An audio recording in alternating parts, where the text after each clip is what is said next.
Hello. Hello. नमस्कार दोस्तों, मैं सुनील यादव आपके अपने इस स्काई गुरुकुल के प्लेटफॉर्म पे आप सब लोगों का स्वागत करता हूं और उम्मीद करता हूं कि काफ़ी बेहतर होंगे और आप परीक्षा की तैयारी काफ़ी बेहतर तरीके से कर रहे होंगे।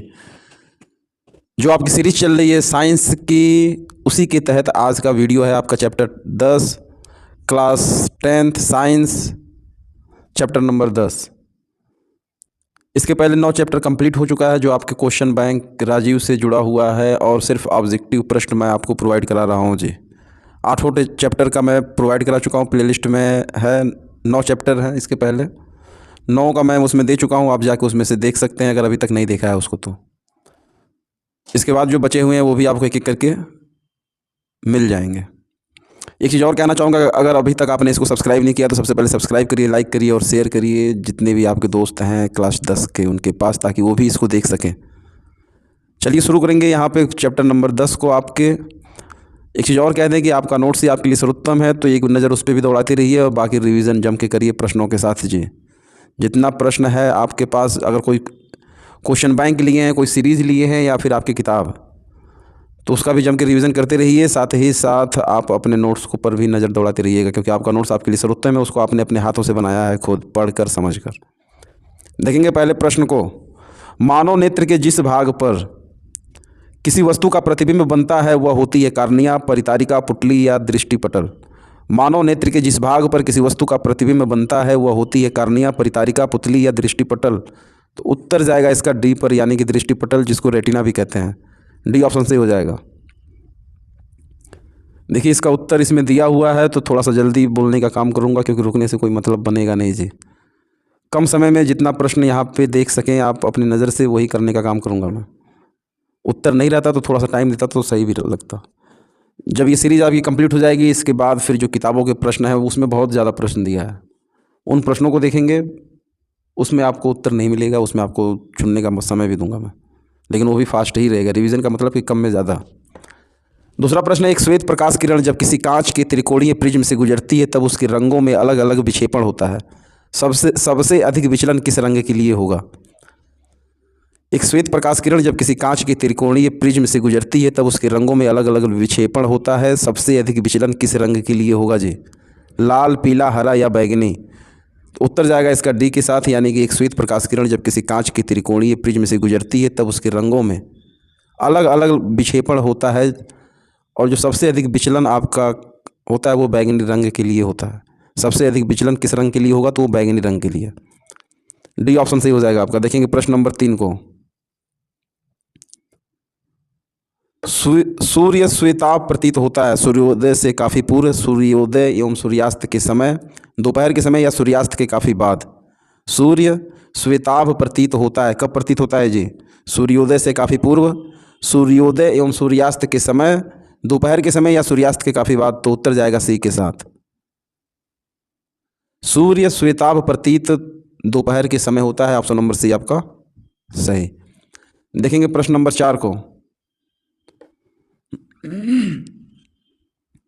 एक व्यक्ति दूर स्थित वस्तुओं को स्पष्ट रूप से देखने में असमर्थ है, उसके नेत्र में दोष होगा। कौन सा दोष होगा?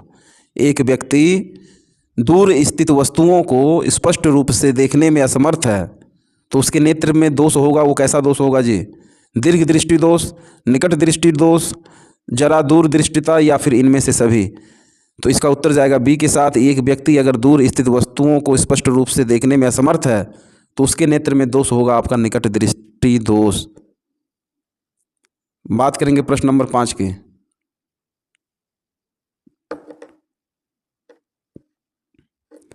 प्रश्न नंबर 5,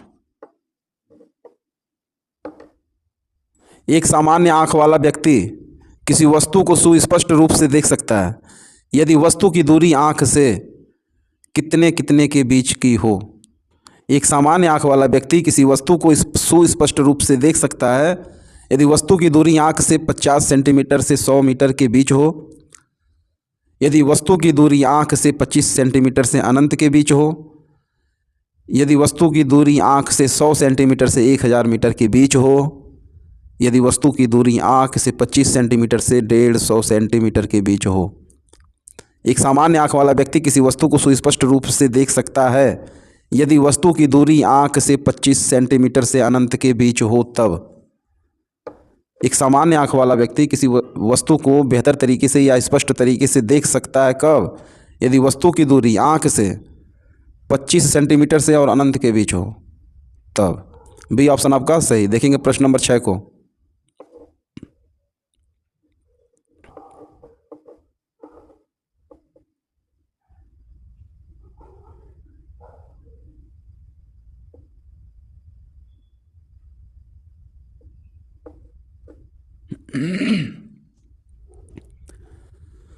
श्वेत प्रकाश की किरण के प्रिज्म से गुजरने पर किस रंग के लिए न्यूनतम विचलन होता है? श्वेत प्रकाश की किरण के प्रिज्म से गुजरने पर किस रंग के लिए न्यूनतम विचलन होता है जी? हरा, पीला, लाल, बैंगनी। उत्तर जाएगा इसका सीधा सी के साथ। श्वेत प्रकाश की किरण के प्रिज्म से गुजरने पर लाल रंग के लिए न्यूनतम विचलन होता है। सी ऑप्शन सही। देखेंगे प्रश्न नंबर 7 को। आँख में प्रवेश करने वाले प्रकाश की मात्रा को नियंत्रित करता है। आँख में प्रवेश करने वाले प्रकाश की मात्रा को नियंत्रित करता है कौन? पक्षाभि मांसपेशियाँ या सीलियरी मांसपेशियाँ, नेत्र लेंस, पुतली या फिर कार्निया। आँख में प्रवेश करने वाले प्रकाश की मात्रा को नियंत्रित करता है आपका कौन सा? ऑप्शन नंबर सी, यानी कि पुतली, जिसको आइरिस भी कहते हैं। सी ऑप्शन सही हो जाएगा जी। देखेंगे प्रश्न नंबर 8 को।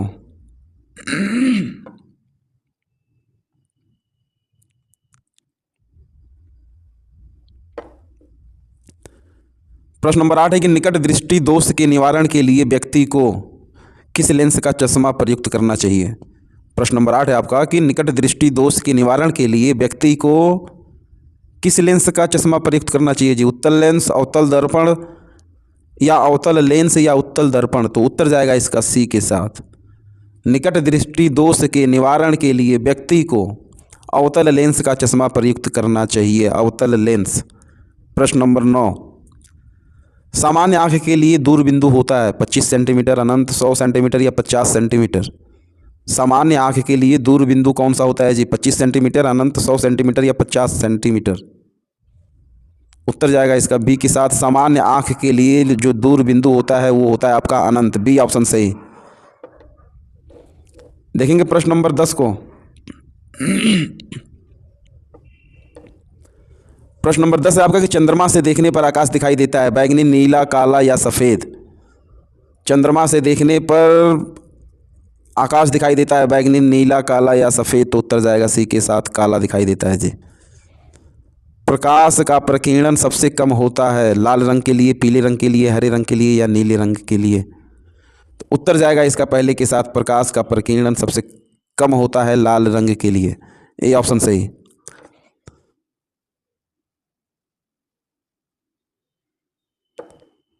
बारह की बात करेंगे कि अभिनेत्र लेंस की फोकस दूरी में परिवर्तन किया जाता है। अभिनेत्र लेंस की फोकस दूरी में परिवर्तन किया जाता है पुतली द्वारा, दृष्टिपटल द्वारा, पश्चिमाभि द्वारा या परितारिका द्वारा। तो उत्तर जाएगा इसका सी के साथ।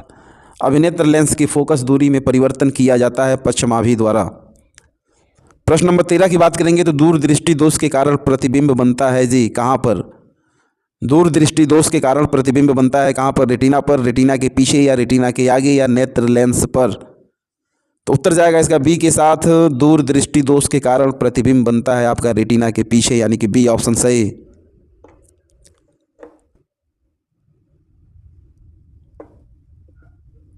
देखेंगे प्रश्न नंबर 14 को।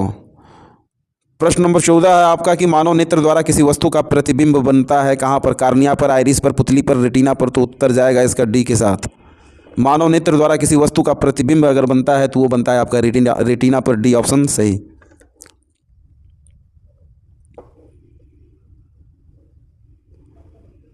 15वें की बात करेंगे कि तो स्वस्थ आँख के लिए स्पष्ट दृष्टि की न्यूनतम दूरी होती है अथवा स्वस्थ नेत्र का निकट बिंदु होता है अथवा स्पष्ट दृष्टि की न्यूनतम दूरी है। तीनों प्रश्न एक ही है। स्वस्थ आँख के लिए स्पष्ट दृष्टि की न्यूनतम दूरी, स्वस्थ नेत्र का निकट बिंदु या स्पष्ट दृष्टि की न्यूनतम दूरी। 25 सेंटीमीटर पर, 50 सेंटीमीटर पर, 100 सेंटीमीटर पर या अनंत पर। तो उत्तर जाएगा इसका एक के साथ। स्वस्थ आँख के लिए स्पष्ट दृष्टि की न्यूनतम दूरी आपकी 25 सेंटीमीटर या स्वस्थ नेत्र का निकट बिंदु आपका जो होगा वो आपका होगा 25 सेंटीमीटर। ए ऑप्शन सही।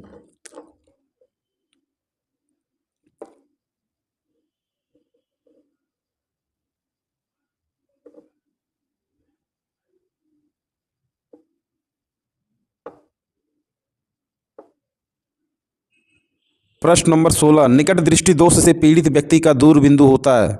निकट दृष्टि दोष से पीड़ित व्यक्ति का दूर बिंदु होता है 25 सेंटीमीटर पर, 25 सेंटीमीटर से कम दूरी पर, अनंत पर या अनंत से कम दूरी पर। तो उत्तर जाएगा इसका सीधा डी के साथ। निकट दृष्टि दोष से पीड़ित व्यक्ति का दूर बिंदु होता है अनंत से कम दूरी पर।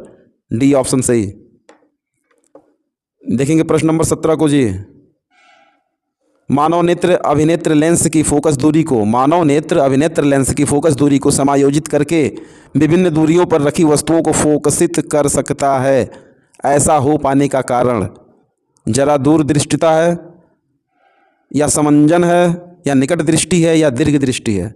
मानव नेत्र अभिनेत्र लेंस की फोकस दूरी को समायोजित करके विभिन्न दूरियों पर रखी वस्तुओं को फोकसित कर सकता है। ऐसा हो पाने का कारण है आपका समंजन, यानी कि बी ऑप्शन सही। देखेंगे प्रश्न नंबर 18 से।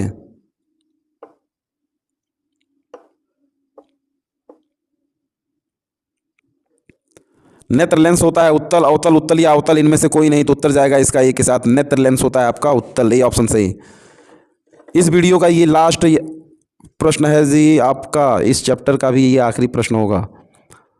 इस चैप्टर का आखिरी प्रश्न है और इस वीडियो का लास्ट प्रश्न होगा ये। मानव नेत्र में रेटिना पर बना प्रतिबिंब होता है कैसा। मानव नेत्र में रेटिना पर बना प्रतिबिंब होता है जी कैसा होता है।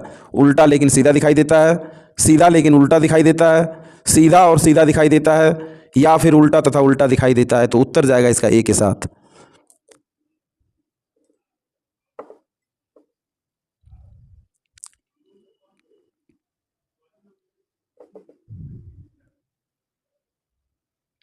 मानव नेत्र में रेटिना पर बना प्रतिबिंब होता है आपका उल्टा लेकिन सीधा दिखाई देता है। मानव नेत्र में रेटिना पर बना प्रतिबिंब होता है आपका कैसा, उल्टा लेकिन सीधा दिखाई देता है। ऑप्शन नंबर ए आपका सही हो जाएगा। तो इस तरीके से टोटल आपके 19 प्रश्न थे ऑब्जेक्टिव के, जो 1 नंबर वाले थे वो आपके कंप्लीट हुए। चैप्टर नंबर आपका ये था 10। चैप्टर नंबर 10 मानव नेत्र तथा रंग बिरंगा संसार, यानी human I and colourful world. तो ये आपका चैप्टर नंबर 10 कंप्लीट हुआ। इस तरीके से हम लोगों ने 19 प्रश्न को देखा। इसके बचे हुए जो चैप्टर हैं वो आपको अगली वीडियो में मिल जाएंगे। इसके पहले जो वीडियो बनी है 9 चैप्टर की, अगर उसको आपने नहीं देखा है तो आप सीधा जाके प्ले लिस्ट में देख सकते हैं। एक चीज़ और कह दूं आपसे कि अगर अभी तक इसको आपने सब्सक्राइब नहीं किया है जी, तो सबसे पहले सब्सक्राइब करिए। बगल में ऑल नोटिफिकेशन का आइकन आएगा, वहाँ पर आप क्लिक करिए ताकि जो भी वीडियो अपलोड करूँ आपको नोटिफिकेशन के माध्यम से मिलती रहे। साथ ही साथ इसको अपने दोस्तों के पास पहुँचाने का भी काम करिए, शेयर करिए जम के, और बहुत अच्छे तरीके से अपनी तैयारी करते रहिए। आपका नोट्स से आपके लिए बेहतर है, बार बार कहता हूँ। और बाकी रिवीजन तो आप बेहतर तरीके से करिए, सीरीज़ के द्वारा, क्वेश्चन बैंक के द्वारा, यूट्यूब के द्वारा, जैसे आपकी इच्छा हो वैसे करिए। अपनी किताब के द्वारा भी आप प्रैक्टिस कर सकते हैं। ये आपकी राजीव की क्वेश्चन बैंक की सीरीज़ चल रही है। इसके ख़त्म होने के बाद मैं आपको किताब के प्रश्न दूंगा, उसमें उत्तर नहीं होगा। आपको सिर्फ प्रश्न पे ही चुन के उत्तर देना होगा। 4 ऑप्शन होंगे प्रश्न के साथ, और उसमें आपको चुनना होगा। जितना फास्ट वीडियो होगा उतना ज़्यादा आपका प्रश्न आपके सामने से गुजरेगा जी। तो आप चाहें तो सेटिंग में जाके, क्वालिटी में से आप वहाँ पे सेटिंग में जाके वहाँ से आप स्पीड बढ़ा घटा भी सकते हैं। चलिए देखेंगे अगले चैप्टर में, इसके बचे हुए चैप्टरों को अगले वीडियो में। तब तक आप बने रहिएगा इस स्काई गुरुकुल के प्लेटफॉर्म पे। मैं फिर मिलता हूँ आपसे नए चैप्टर के साथ, नए प्रश्न के साथ। तब तक के लिए जय हिंद, जय भारत।